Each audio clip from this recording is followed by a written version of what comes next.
Time to start the Roland D-10 project.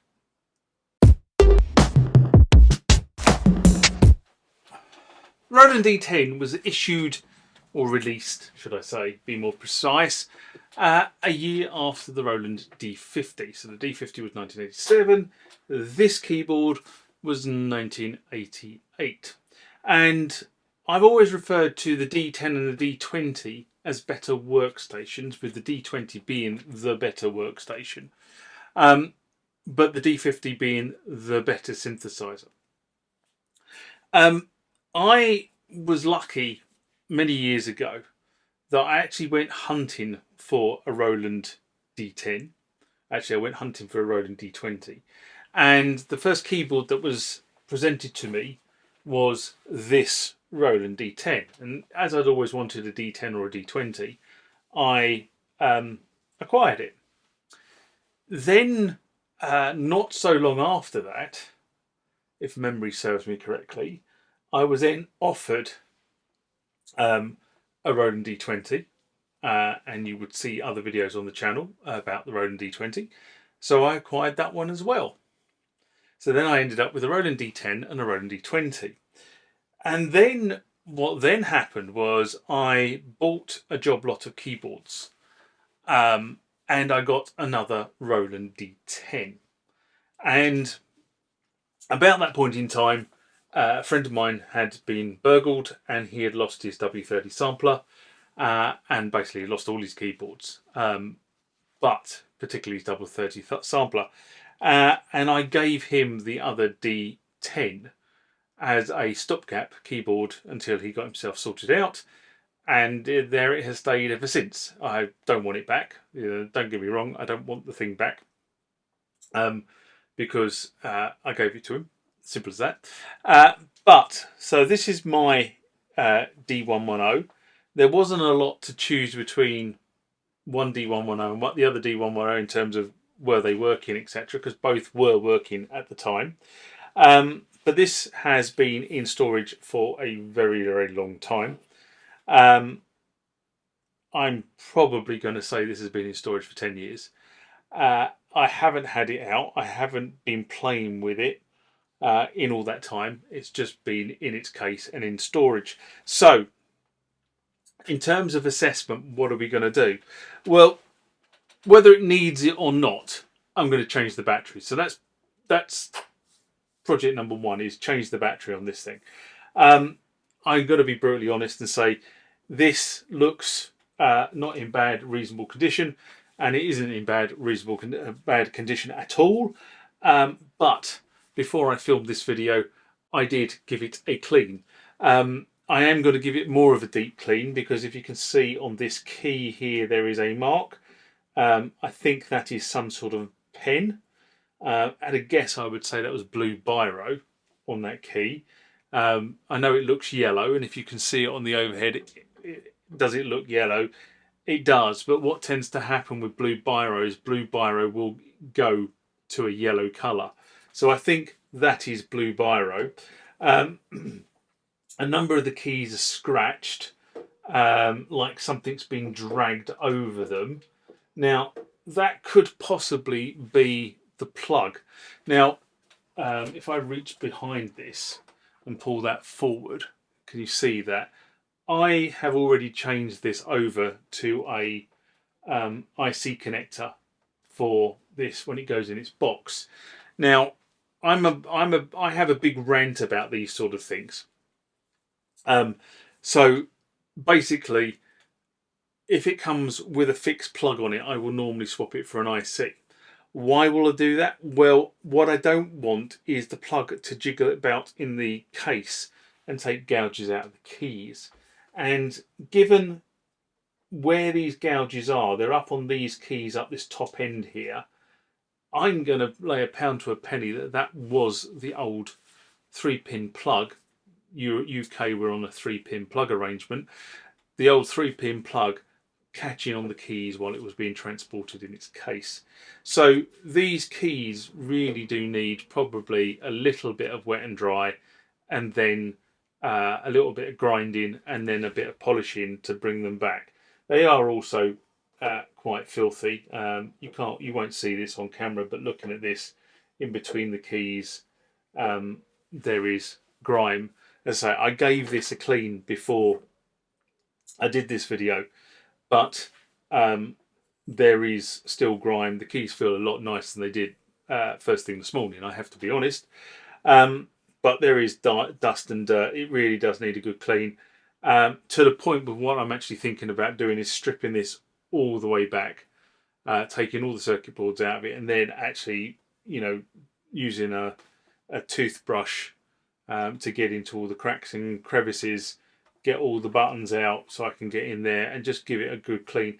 It's probably not coming up on the overhead, but there are, blotches on here. It looks like there was some tape on here at some point. That might be coming up on the overhead. You can see that sort of as I scrape that, it's gone to a white colour. So that might need some LRM on it. So part two of this project will be a good clean. So that's parts 1 and part 2. Remember, like, comment, subscribe to the channel. Go over to Instagram and follow me there. Go over to Facebook, follow me there. That's where the normal notices are. And consider becoming a Patreon.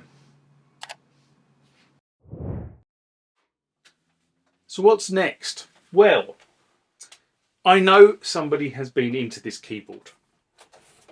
How do I know? Because if I look at this back panel, and hopefully that is visible on the overhead, unfortunately it's because it's a little bit close to the camera, you kind of miss right at the edge and the edge over here. But you should be able to see, if you can hear somebody revving their engine. I've got a neighbour who lives close to me who has a bit of a heavy left foot. Sorry, heavy right foot. Anyway, if you look at the keyboard, if I point out with my finger as I'm running down it, there, and there are no screws in it. Okay, so those screws are not there, and what I will do, that is an incorrect screw. That's not the right size screw for this particular keyboard. So what I'm going to do is I will have a look at the screws that are on the back of the D20, and I've said I'm going to replace those. So what I'll do is I'll just get some more and replace all those screws that are missing. So that's the first thing. The second thing is that is not the right screw. That is not the right screw. That is not the right screw. That is not the right screw. So there are a number of other screws that have been put in here that are all wrong. Now I don't know what damage that has done internally, whether he's crossed the threads or what. I'm hoping he hasn't, whoever had this before me, but God, does that annoy me when people do this sort of stuff. It's like you can't be bloody bothered, so you just bodge it. So all those have to be taken out and replaced. Again, I will use the D20 as my template because as far as I'm aware, these are all common components. Yes, the keyboard size of the D20 is subtly a little bit longer because you've got to accommodate the disk drive in this area here, so it's about yay bigger. Is that coming across? No, let's just move the keyboard there. Yeah, about do a bit more.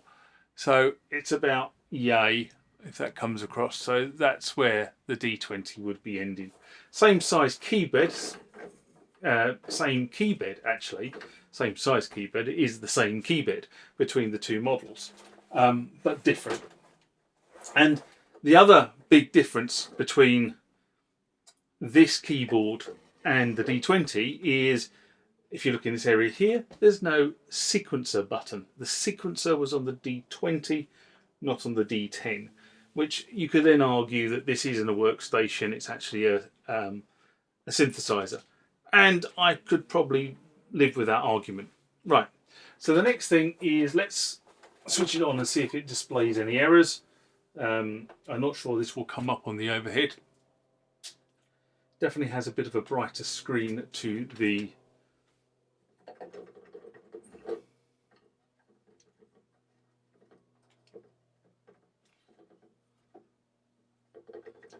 I think there's a split going on here because I'm seeing two. Yeah, there's some sort of split playing. Haven't got this plugged in because I'm in the workshop as opposed to the studio. But it is working. It's not like the D20 reporting low battery error, which is good, but I'm still going to change the battery on it. Now, if I remember correctly, the factory set for the D10 and the factory set for the D20 are exactly the same as well. So that's good. It's not coming up with anything obvious that there is a problem at the moment, and I'm not got this plugged into the an amplification circuit, so I can't tell whether it's distorted or not. I will go and plug it into an amplification circuit, but there are two pieces of this project that need to be done, and a good clean needs to be done. I don't know what that mark is. I don't know whether that's something that's on the plastic or something that's been burnt into the plastic. I really don't know, but there is lots of blemishes in the plastic that you can see, and the blemishes, I would say, look like something's been spilt on it. It's that kind of, you know, if you spill something that's a bit sticky on a piece of plastic, you get some nasty things grow on it, and then what you need to do is you need to just take it out. So I think in some of this I might be able to take it out with just using a little bit of grinding paste and polish. Obviously I don't want to go near this area here because that obviously is screen printed and all these screen prints here, so I'm going to leave a lot of my restoration to the areas around it, just bring those all back up. These side pieces need to be sorted out. So we've got 1 is the battery, 2 is a jolly good clean, 3 is clean the keyboard. Probably going to need to take it to pieces to clean the keyboard properly, and therefore I'm probably going to do a retro bright on the keys, because while they look whitish, I can see if I look down the side of it they're grubby, but if I put them in a tub of solution, they will come up much better after they have been cleaned. So I think there's 3/4 things to do. That doesn't include what we find when we actually get inside the synthesizer itself. There's also a scratch, and I can see it now when I sit backwards on this screen, so that will probably need to be polished out. So there's a raft of bits and bobs that need to be done on this to bring it back, but other than that this is actually in remarkably good condition for something that is, you know, getting on for 30, nearly 40 years old. So I'm quite pleased about that. So that's what we're going to start doing on the D10, and as we find out other things that we need to do on the D10, we'll include those into the restoration project. But I have got a bunch of parts I need to order, being screws, and I know that they're going to be, I can get them, but I'm not paying extortionate amounts of money for them, so I probably do need to do a little bit of searching on the internet to get the right screws. So that's that. That's the D10 assessment.